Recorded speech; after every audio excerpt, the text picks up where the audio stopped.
Welcome to a Psychotic review of Hubie Halloween. Now, this review came recommended by one of my Twitch moderators, Dive on Inla, who thought this would be a hell of a laugh to review. So here we go, Dive. This one's for you. First off, guys, we're going to start with the plot. The main story behind Hubie Halloween is a simple one, where the character is basically scared of fucking everything. A total mama's boy, and of course, with a typical love interest. This movie is set in Salem on Halloween. I mean, it's set in the fucking title. And our hero, Hubie Du Bois, sets out to prepare everyone for a safe and fun Halloween. This is where we meet this absolute idiot of a man with a serious lisp, which at first drove me up the walls listening to it. Not gonna lie, guys, I wanted to turn the movie off just hearing Adam Sandler try to do the god-awful noise and make it sound like someone's actually talking. Once I was able to actually get past the initial irritation of Hubie's voice, which had no explanation, by the way, as to why he sounded this way, other than, Adam Sandler thought, yeah, fuck it, why not? I started to feel pretty bad for this guy, as for his entire life, the people of Salem bullied poor Hubie relentlessly. Throughout the film, we see Hubie terrorized by each generation of the town, from the kids to the middle-aged, each pulling pranks to try and scare Hubie to death, until Hubie is finally left with the ultimate choice: be a hero and save those who've been terrorizing him, or let them burn at the stake, such as many have before at the Salem witch trials. Now, if I was in his position, I'd happily let them get theirs. Now, the story was daft of the acting and voice work that we have come to know and love from many of Adam Sandler's movies. I was left thinking that, what the hell did I just watch? But by the end, the movie does do a great job of revealing its intent and bringing the story full circle. Well, in the best way it possibly can for such a daft movie that is simply made to make you laugh every 30 seconds so that you forget that the story is actually so goddamn bad that you don't notice anymore. Now, although the plot does definitely have its flaws, the main takeaway from this story is that you should never judge someone for their differences. Like, Hubie may sound different and act differently to others, but he does have a huge heart and really does care for those around him.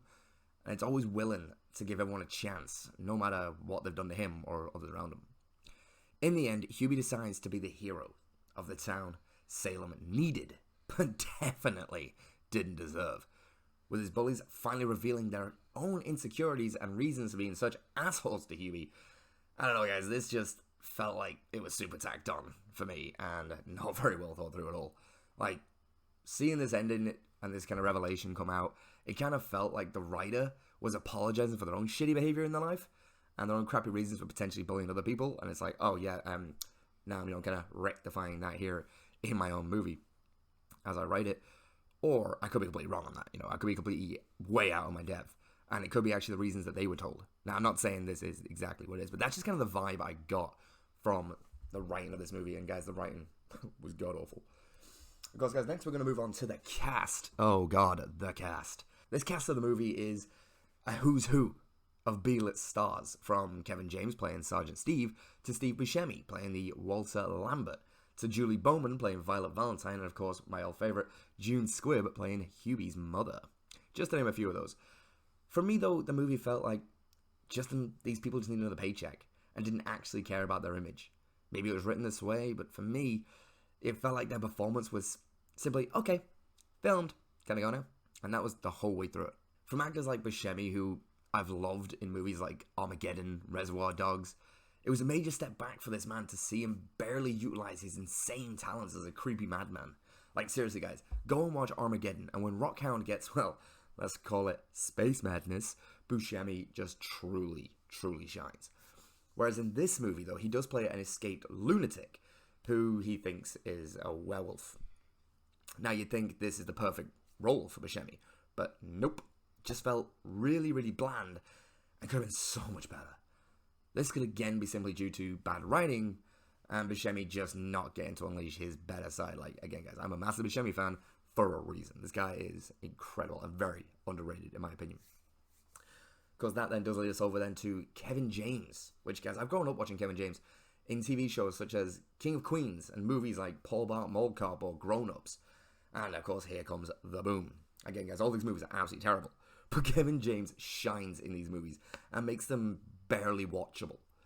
But in Hubie Halloween, I barely even noticed that Kevin James was actually even in the movie at first, as he has this awful cop beard, just looks like it's taped onto him, and the cop glasses, of course, hiding his eyes. You don't even notice that it's even him at all, and it takes away from all his unique features. Now, I kind of got the feeling the whole time that Kevin James maybe knew this, and knew that people wouldn't recognize him with all this outfit on, this kind of all these props just stuck to his face. I felt like he'd get away with a perfect opportunity to rein in an absolutely abysmal performance, since no one knows that it's actually him and that he can get away with it. Yet again, another actor just wasting their talents in a movie that would have been perfect for them. The whole time watching James, aka Sergeant Steve, I just kind of wanted to tell him to shut the hell up and leave Hubie alone. Every scene with James in this movie, guys, it's like he just sucked the air out of the movie, no matter how hard Adam Sandler tried to give it life. But like, normally Kevin James and Adam Sandler together have amazing chemistry in movies, but in this one, like, for example, guys, I want to give an example of that. Is like, it's like I now pronounce you Chuck and Larry, but this time around, it's just, they were definitely missing something. I felt James just wanted to get over and done with, you know, and he just didn't want to be there, which is kind of sad to see.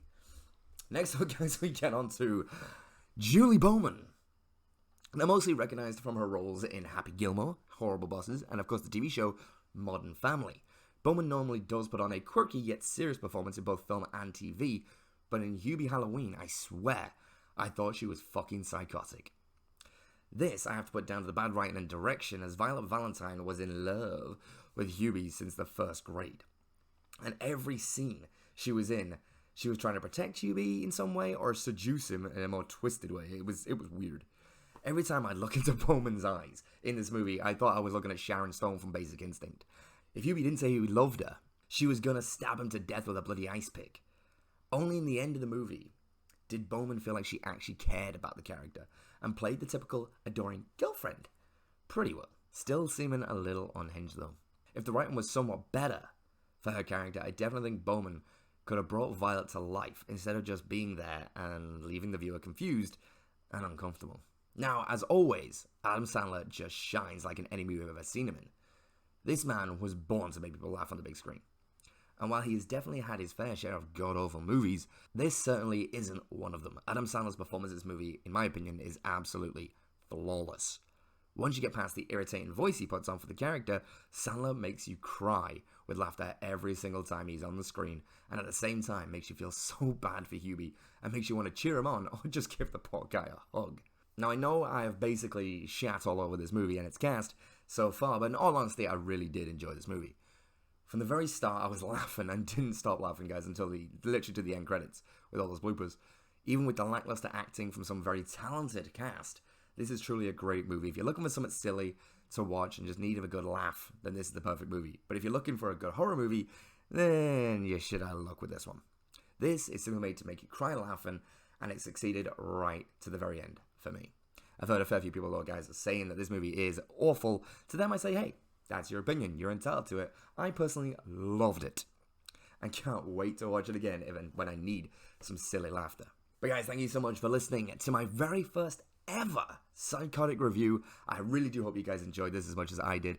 And if you did, make sure to hit that like button. And of course, guys, if you're not already subscribed to the channel, and while you're at it, guys, why not leave a comment down below to let me know what you liked, what you didn't like, so of course I can use that and go forward, and of course make even better review videos and videos in general for you guys at home. And of course, guys, if you would like to recommend a movie or a game for a Psychotic review, then of course join our Discord and our ever-growing community. But as always, stay crazy, stay psychotic, and I'll catch you guys in the next one.